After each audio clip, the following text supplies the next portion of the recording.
రకాలోకంకి స్వాగతం। ఈ కంటెంట్ మీకు నచ్చినట్లయితే లైక్ చేయండి, మీ బంధుమిత్రులకు షేర్ చేయండి। ఇప్పటివరకు సబ్స్క్రైబ్ చేసుకోకపోతే సబ్స్క్రైబ్ బటన్ని నొక్కండి।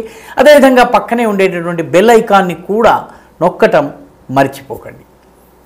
మిత్రులారా, రోహింగ్యాలకు సంబంధించి ఈ దేశంలో చాలా పెద్ద చర్చ జరుగుతూ ఉంటుంది।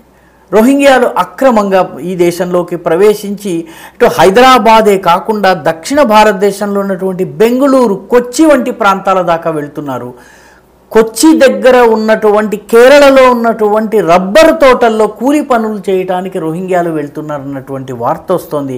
అదేవిధంగా ఇటు జమ్మూ దాకా వెళ్తున్నారు, అటు రాజస్థాన్ పంజాబ్ బార్డర్ దాకా వెళుతున్నారు। కీలకమైనటువంటి సరిహద్దు ప్రదేశాలలో మతపరంగా అత్యంత సెన్సిటివ్గా ఉన్నటువంటి ప్రాంతాలలో రోహింగ్యాలు తిష్ట వేసుకునే ప్రయత్నం చేస్తున్నారు।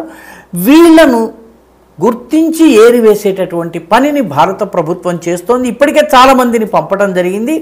అయితే గత ఏడాది రెండేళ్లుగా రివర్స్ మైగ్రేషన్, అంటే భారతదేశంలో ఉన్నటువంటి రోహింగ్యాలు నెమ్మదిగా బంగ్లాదేశ్కి మళ్ళీ తిరిగి వెళ్ళడం కూడా ప్రారంభమైంది। అయితే బంగ్లాదేశ్ నుంచి మళ్ళీ రకరకాల ఏజెన్సీలు, ఇస్లామిక్ సంస్థలు ఒక ప్రయత్నంలో భాగంగా ఈ దేశంలోకి మళ్ళీ రోహింగ్యాలను చొప్పించే ప్రయత్నం చేస్తున్నాయి, చొరబాటు చేయించే ప్రయత్నం చేస్తున్నాయి।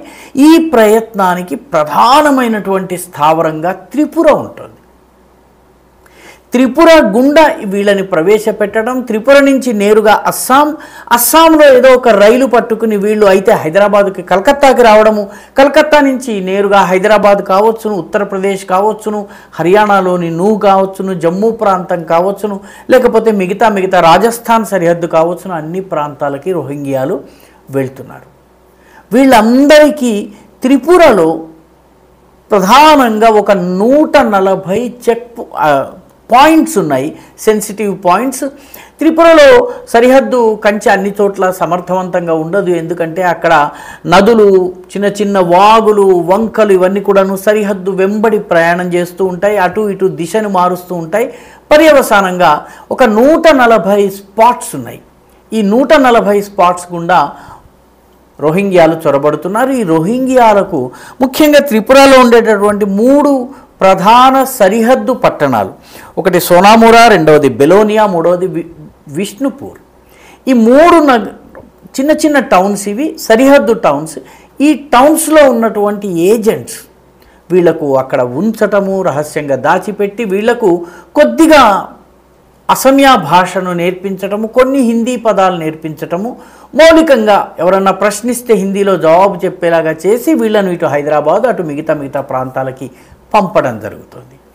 ఇటీవల అంటే ప్రభుత్వం యొక్క అంచనా ప్రకారము త్రిపురలో ప్రతి నెల కనీసము 200 మంది రోహింగ్యాలు ప్రవేశిస్తున్నారు।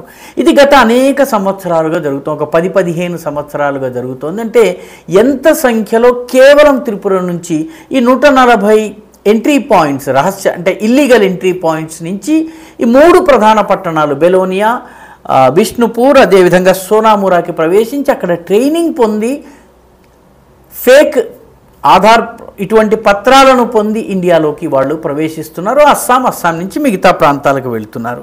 దీనికి సంబంధించి త్రిపుర చాలా కీలకమైనటువంటి రాష్ట్రం, ఎందుకంటే త్రిపుర ఒక రకంగా చూసినట్టయితే బంగ్లాదేశ్లోకి ఒక బొడిపెలాగా చొచ్చుకుపోతుంది। 3 వైపుల బంగ్లాదేశ్ ఉంటుంది।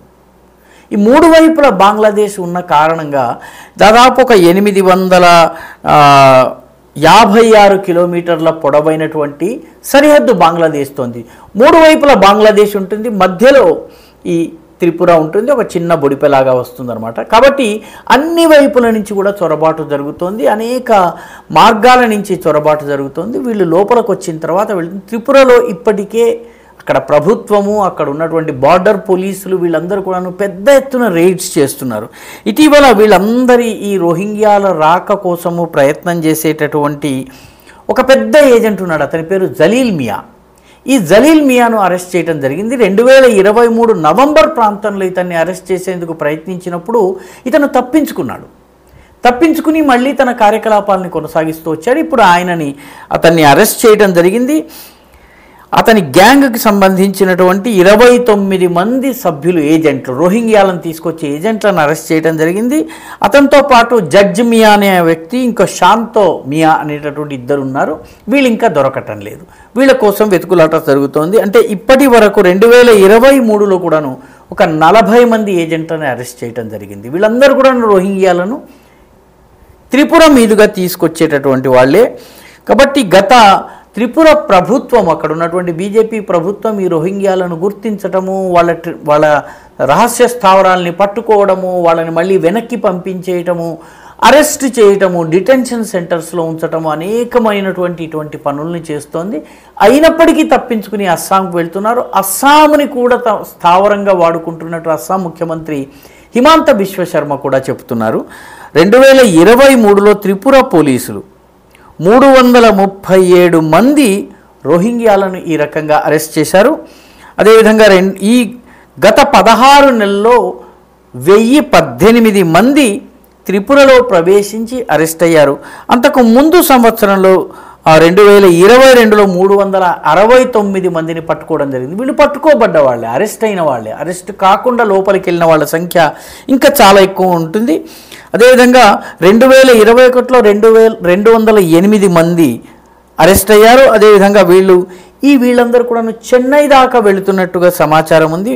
ఓవరాల్గా త్రిపురను రోహింగ్యాల ప్రవేశ ద్వారంగా మార్చేటటువంటి ప్రయత్నం జరుగుతోంది.